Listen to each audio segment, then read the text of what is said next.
Yo guys, balik lagi sama dengan gua Bang Jo Review. Di video kali ini kita pengen ngebahas satu buah iPhone yang lagi menarik banget nih buat kita lirik di tahun 2023. Yes, kenalin. Ini adalah iPhone 12 bergaransi resmi yang makin kesini harganya tuh makin murah. Kalau gua cek di marketplace online harganya tuh sekitar di 6-7 jutaan untuk yang garansi resmi di kondisi second. Dan ini menurut gua adalah opsi yang menarik banget nih. Timbang teman-teman ambil iPhone 11 Pro yang belum support 5G, mending teman-teman ambil aja iPhone 12 ini karena HP ini tuh udah support 5G. So, kebetulan juga di video kali ini gue bakal ngebahas semua tentang iPhone 12 ini. Dan nanti kita bakal bahas juga kira-kira iOS 17 di HP ini tuh enak apa kagak. So, sebelum video ini mulai, gue pengen ingetin dulu buat teman-teman yang belum subscribe channel ini, bisa langsung aja untuk subscribe dan juga like video ini. Dan tanpa lama-lama, langsung aja kita masuk ke video reviewnya. Check this out.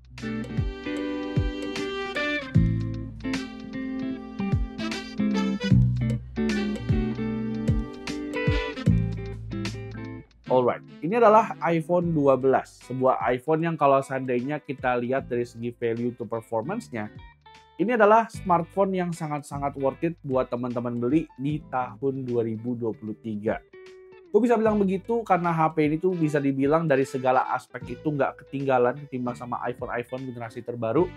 Sama contohnya kalau seandainya kita ngebahas HP ini dari segi desainnya. Kalau seandainya teman-teman lihat iPhone generasi terbaru tuh bahasa desainnya kurang lebih masih mirip sama iPhone 12 ini. Dimana kalau seandainya kita ngebahas soal iPhone generasi terbaru dari iPhone 12, 13, 14, sampai 15 semuanya tuh pakai desain yang kurang lebih mengotak begini. Ini menurut gua bisa dibilang sebuah poin plus terutama untuk si iPhone 12 ini. Soalnya terlepas dari HP ini yang nggak pakai desain layout kamera diagonal, tapi desainnya tuh masih nggak kelihatan jadul nih. Kalau seandainya kita bandingin sama iPhone generasi terbaru. Nah, buat teman-teman yang suka HP compact pun gue juga yakin kalian bakal suka pakai iPhone 12 ini. Dimana gue udah coba HP ini jadi salah satu dari driver gue selama kurang lebih sekitar 1 bulan terakhir ya. Dan experience gue pakai HP yang compact begini, ini tuh feelingnya berasa nyaman banget ketimbang teman-teman pakai HP yang ukurannya gede kayak iPhone 15 Pro Max.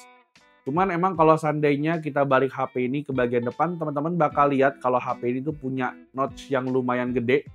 Tapi menurut gue ini nggak jadi masalah lah, karena gue udah pakai HP ini selama kurang lebih sekitar 1 bulan terakhir. Gue malahan kayaknya nggak pernah keganggu nih sama keberadaan notch yang ada di iPhone 12 ini. Jadi mungkin bisa jadi buat orang-orang yang selama ini suka ngehina-hina notch ini tuh mungkin mereka cuman sekedar haters aja. Karena pada kenyataannya gue pakai HP ini buat nonton pun juga nggak ngeganggu sama sekali nih. Di sini notch-nya tuh berasa kayak hilang aja dan nggak ngeganggu experience nonton kalian. Nah, ngomongin soal layarnya sendiri, di sini gue juga bakal spill untuk spesifikasinya di mana HP ini pakai layar 6,1 inci dengan panel OLED. Namun sayangnya buat teman-teman yang mengharapkan HP ini udah pakai layar 120Hz, sayangnya HP ini tuh masih belum pakai nih guys. Jadi buat teman-teman yang mungkin belum tahu, sampai detik ini pun iPhone 15 yang versi regular tuh masih pakai layar 60Hz ya. Jadinya buat teman-teman yang pengen iPhone-nya itu udah pakai layar 120Hz, itu tuh minimal teman-teman harus beli yang iPhone 13 Pro series nih. Baru teman-teman bisa dapetin layar 120Hz-nya. Tapi balik lagi kalau seandainya teman-teman adalah user casual dan nggak butuh refresh rate tinggi, maka ini tuh masih aman-aman aja. Soalnya gue pakai untuk nonton pun HP ini juga masih cakep banget nih guys. Layarnya tajam, vivid, dan juga punya reproduksi warna yang cakep banget. Terus kalau kita ngomongin soal speakernya, di sini speakernya tuh udah stereo juga. Tapi untuk speakernya ini tuh gue ngerasa ini tuh kayak kurang balance gitu ya. Speaker bawahnya tuh kayak lebih gede timbang sama suara yang dihasilin dari speaker earpiece-nya.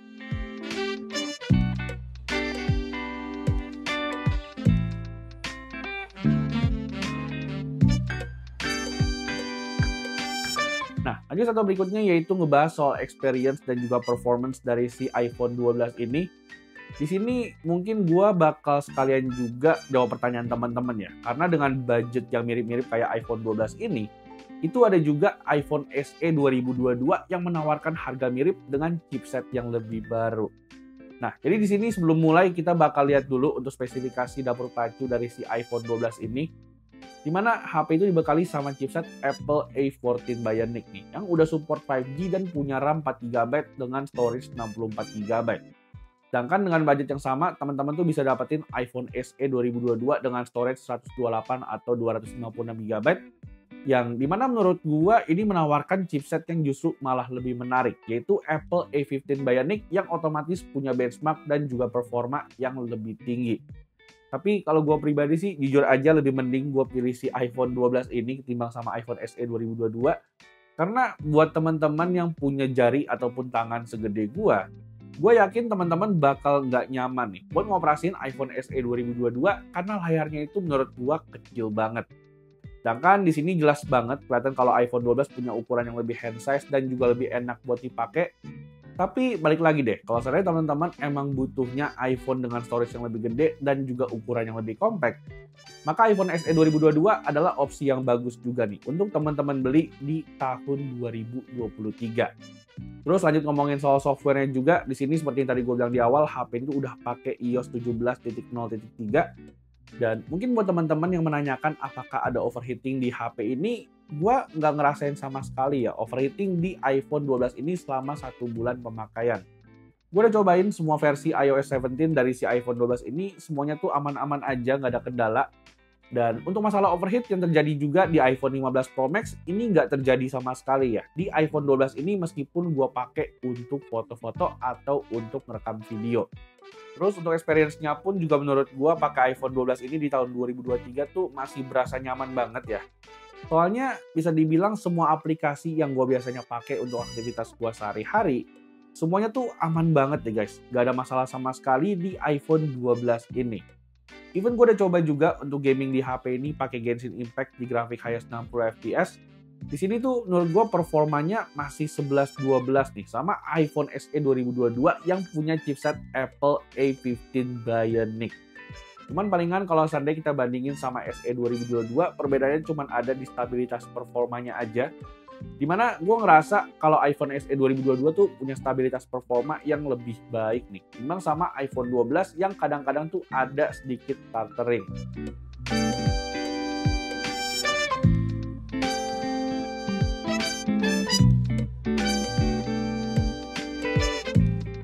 Nah, lalu lanjut ke satu berikutnya yaitu ngebahas soal baterai dan juga kemampuan charging dari si iPhone 12 ini.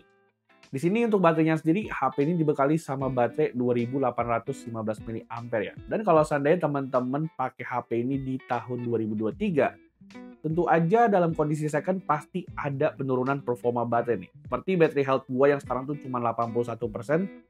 Tapi ajaibnya HP ini dipakai 1 harian penuh masih bisa banget tanpa adanya ngedrop baterai sama sekali. Gue tuh untuk 1 harian gue cuma butuh 1 kali ngecas aja untuk 1 harian penuh. Dan untuk SOT-nya pun menurut gue juga masih cukup oke nih. Yaitu bisa bertahan hingga 5-6 jam untuk pemakaian gue yang bisa dibilang lumayan intens. Terus kalau untuk kemampuan chargingnya sendiri, HP ini tuh kalau diklaim Apple, HP ini support untuk charging sampai 20 watt. Tapi kalau seandainya gue perhatiin lagi box dari si iPhone 12 ini, kayaknya gue dapat informasi menarik. Dimana kalau seandainya gue perhatiin dari belakang paket pembeliannya si iPhone 12 ini, di sini tuh bakal ada tulisan kalau HP ini mendukung pengecasan 9 volt dengan 3 ampere. Berarti ini kan kalau seandainya dikaliin berarti di sekitar 27 watt. Dan untuk ngecas HP ini pun gue bisa bilang juga udah cukup oke lah. Sekitar 1 jam 15 menit untuk ngecas HP ini dari 0 sampai penuh.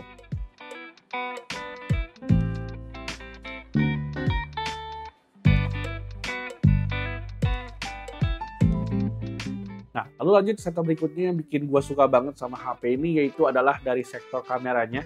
Dimana kalau seandainya mungkin teman-teman lihat spesifikasi kamera dari iPhone 12 ini, mungkin kalau seandainya kita lihat secara resolusinya cuma 12 megapiksel di kamera wide dan juga ultra wide, ini tuh udah ketinggalan nih timbang sama HP-HP mid-range Android yang ada di pasaran sekarang. Tapi pada kenyataannya HP itu masih bisa banget untuk fight dengan HP-HP mid-range ataupun bahkan HP flagship. Dan mungkin teman-teman bisa langsung aja lihat sampel foto yang udah gue jepret pakai iPhone 12 ini ya. Dimana hasil fotonya tuh semuanya menurut gue detail dan juga punya warna yang natural.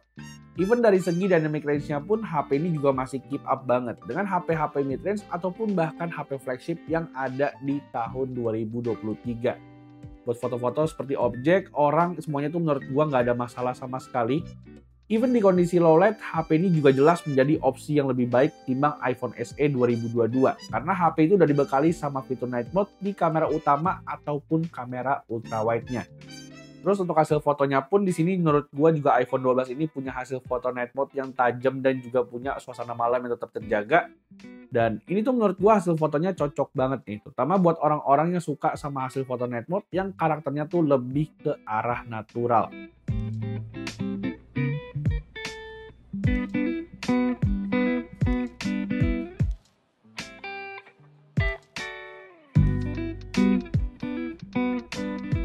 Lalu untuk kamera depannya sendiri, si iPhone 12 ini tuh juga punya kamera depan dengan resolusi 12 megapiksel.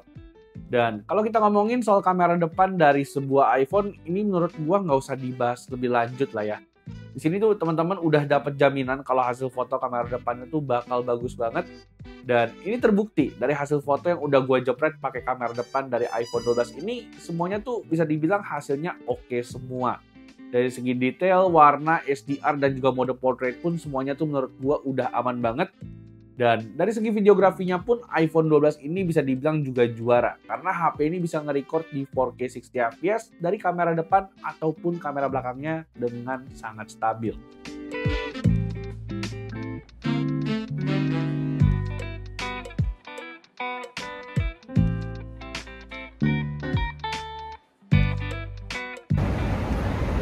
So guys, jadi yang teman-teman lihat sekarang ini adalah sampel recording dari kamera depannya iPhone 12 ya. Ini menurut gue masih mantep banget karena dilihat dari umurnya yang udah beberapa tahun. Tapi ternyata kamera depan dari iPhone 12 ini udah support sampai 4K 60fps. Jadi untuk stabilisasinya sendiri teman-teman mungkin bisa nilai sendiri kira-kira kualitasnya gimana.